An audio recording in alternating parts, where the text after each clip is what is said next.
بسم اللہ الرحمن الرحیم۔ السلام علیکم ورحمۃ اللہ وبرکاتہ۔ عزیز طلباء، امید ہے کہ آپ خیریت سے ہوں گے۔ آج ہم سبق نمبر 9 شروع کر رہے ہیں، جس کے اندر اسم کی تعریف ہوگی۔ چلو چلتے ہیں اپنے سبق کی جانب۔ بسم اللہ الرحمن الرحیم۔ الاسم ما دل على معنى في نفسه غیر مقترن بأحد الازمنة الثلاثة۔ آج کے سبق کے اندر 3 باتیں ہیں۔ پہلی بات اس عبارت کا مختصر مطلب، اور دوسری اس عبارت کی ترکیب، اور تیسری بات اس عبارت کی تشریح ہوگی۔ چلتے ہیں پہلی بات کی طرف۔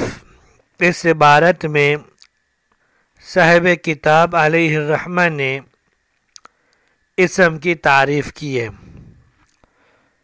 جب صاحب کتاب کلام کی تعریف اور تقسیم سے فارغ ہوئے تو غبی طالب علم کی رعایت کرتے ہوئے انہوں نے صراحتاً یہاں سے اسم کی تعریف کی ہے۔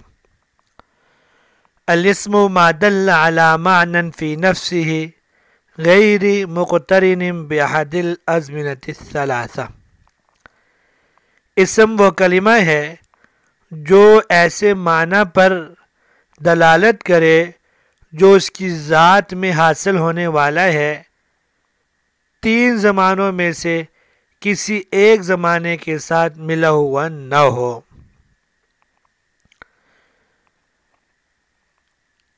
اب دوسری بات اس کی ترکیب چلتے ہیں۔ الاسم مبتدا ہے، ما موصوفہ ہے، دل فعل، ضمیر مستتر فاعل، حلا حرف جار، معنی مجرور تقدیراً موصوف ہے۔ فی نفسہ یہ حاصل کے متعلق ہو کر یہ صفت ہوا معنی کی۔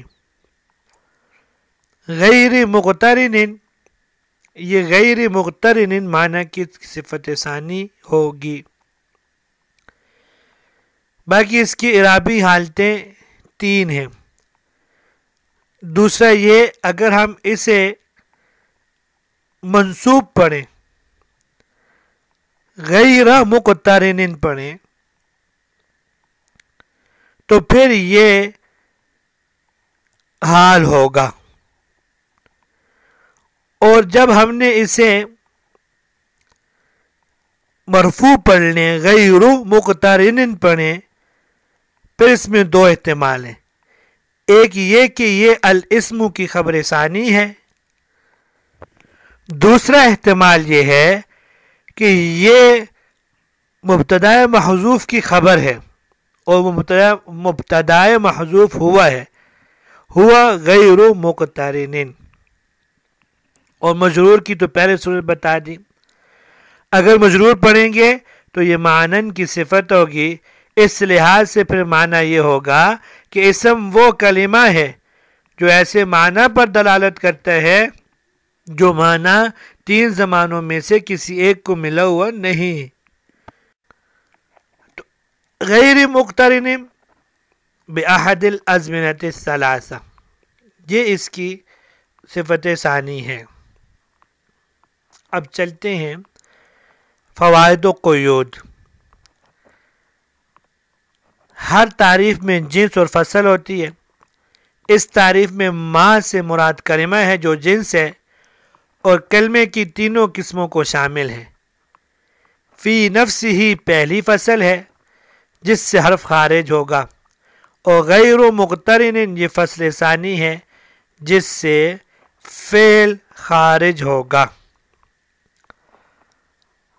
تیسری بات اس عبارت کی تشریح ہے کہ الاسم کے شروع میں جو الف لام ہے وہ جنسی ہے، کیونکہ معرف میں پہلے بھی بات آئی تھی کہ ہر معرف کا الف لام وہ جنسی ہوتا ہے۔ اور دوسرا احتمال یہ بھی ہو سکتا ہے کہ یہ الف لام عہد خارجی ہو کہ اس کا پہلے ذکر آ چکا ہے وجہ حصر کے اندر۔ اب اسم کے اعادہ کی کئی صورتیں ہوتی ہیں۔ اگر اسم کو پہلے ذکر کر دیا گیا پھر دوبارہ اس کو ذکر کرتے ہیں تو اس کی 4 صورتیں نکلتی ہیں۔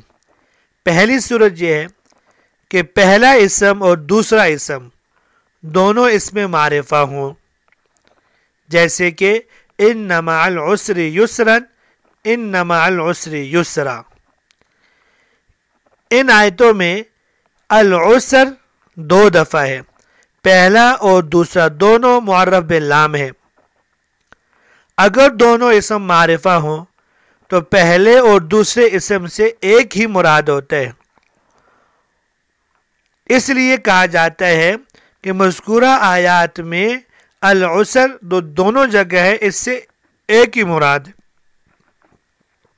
دوسری صورت یہ ہے دونوں اسموں میں سے پہلا نکرہ اور دوسرا معرفہ ہو تو اس صورت میں بھی پہلے اور دوسرے اسم سے ایک ہی مراد ہوتا ہے، جیسے قرآن کریم میں ہے کما ارسلنا الى فرعون رسولا فعصى فرعون الرسول۔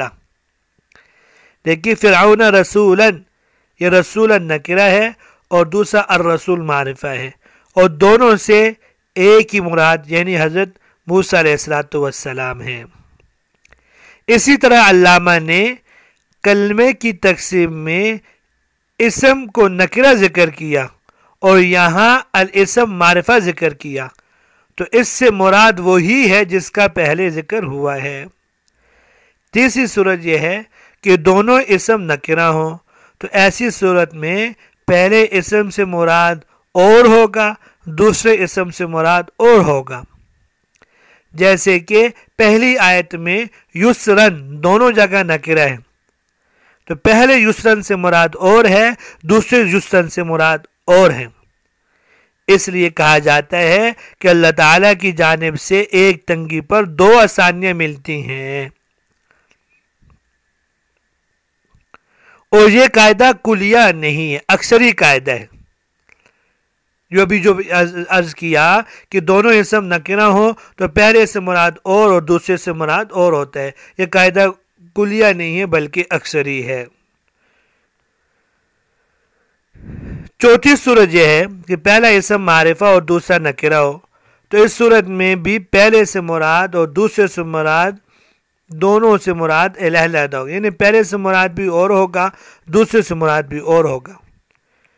جیسے حضرات فقہاء کرام نے مسئلہ بیان کیا، اگر کوئی آدمی ایک مجلس میں کہتا ہے علیہ الالف لزید، میرے ذمے زید کے 1000 درہم ہیں، اور دوسری مجلس میں کہتا ہے علیہ الف لزید، تو اس آدمی پر زید کے 2000 لازم ہوں گے، اس لیے کہ پہلا الالف معرف باللام ہے اور دوسرا نکرہ ہے، یہ دونوں علیحدہ علیحدہ قرار دیے جائیں۔ اب آگے دیکھیے ما دل علی معنی فی نفسی، ما سے مراد کیا ہے؟ ما سے مراد کلمہ ہے، ما سے مراد کلمہ ہے، اور یہ لفظاً مذکر اور معناً مؤنث ہے۔ جب ما سے مراد کلمہ لیا تو اس حالت میں ما کے معنی کا لحاظ رکھا گیا ہے، اور جب دلہ کے اندر ہوا ضمیر مذکر اس کی طرف لٹائی گئی تو اس حالت میں ما کے لفظ کا لحاظ رکھا گیا ہے۔ معنن اور لفظ دونوں کا لحاظ کرتے ہوئے یہاں دلہ کو مذکر لے کے آئے ہیں اور معنن ما مؤنث ہے۔ باقی وہاں جب کلمے کی تقسیم کی بات آ رہی تھی تو وہاں فی نفس ہی نے فی نفسہا کہا ہے، اور یہاں فی نفس ہی کہی ہے، فی نفس ہی کہا ہے، کیونکہ وہاں فی نفسہا کا جو ضمیر ہے اس کا مرجع الکلمہ ہے جو کہ مؤنث ہے، اس لیے ضمیر مؤنث کی لائے، اور یہاں اسم کی تعریف میں نفس ہی میں ہی ضمیر کا مرجع ما ہے، جس سے مراد کلمہ ہے، اور ما لفظاً مذکر ہے اس لیے مذکر کی ضمیر لائے ہیں۔ باقی جہاں پہ تذکیر اور تانیث دونوں ہوں تو وہاں مذکر کی ضمیر بھی لائی جا سکتی ہے، مؤنث کی بھی ضمیر لائی جا سکتی ہے۔ تذکیر کی 3 قسمیں ہیں، لفظاً اور معناً تذکیر ہو جیسے زیدن، معناً تذکیر ہو فقط جیسے طلحہ، لفظاً تذکیر ہو جیسے کلمہ۔ اسی طرح تانیث کی بھی 3 قسمیں ہیں، لفظاً و معناً تانیث ہو جیسے عائشہ، معناً تانیث ہو جیسے ہندن، لفظاً تانیث ہو جیسے غرفہ۔ تو یہاں جب دونوں ایک چیز میں دونوں ہو، مذکر اور مؤنث دونوں ایک لفظ ہو، تو اس میں ضمیر مذکر کی راجع کرنا اولا ہے اور مؤنث کی ضمیر بھی کبھی لائی جا سکتی ہے۔ فی نفسی ہی کی ترکیب پہلے تو کر لی، یہاں جو تشریح میں دیکھ لیں کہ فی نفسی ہی کا متعلق یا تو حاصل ہے یا ثابت محذوف ہے، یہ اپنے متعلق سے مل کر معنی کی صفت ہے۔ تو اس صورت میں اس عبارت کا مطلب کیا ہوگا کہ اسم وہ کلمہ ہے جو ایسے معنی پر دلالت کرے جو معنی اس کی ذات میں ثابت ہے۔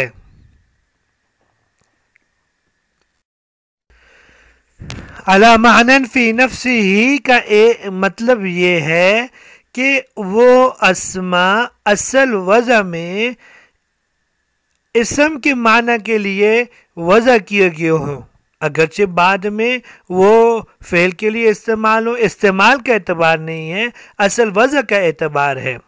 جس طرح اسماء افعال ہے، یہ اصل ان کی وضع اسم کے لیے ہوئی ہے، اگرچہ استعمال یہ فعل کے لیے ہوتے ہیں، اور دوسرا ان کا معنی مستقل ہو وضع کے اعتبار میں، جس طرح کلا کلتا اور اذ و متا، اگر ان کا اپنا معنی مستقل تھا جب ان کو وضع کیا گیا ہے، بعد میں یہ حرف کے لیے استعمال ہو رہے ہیں۔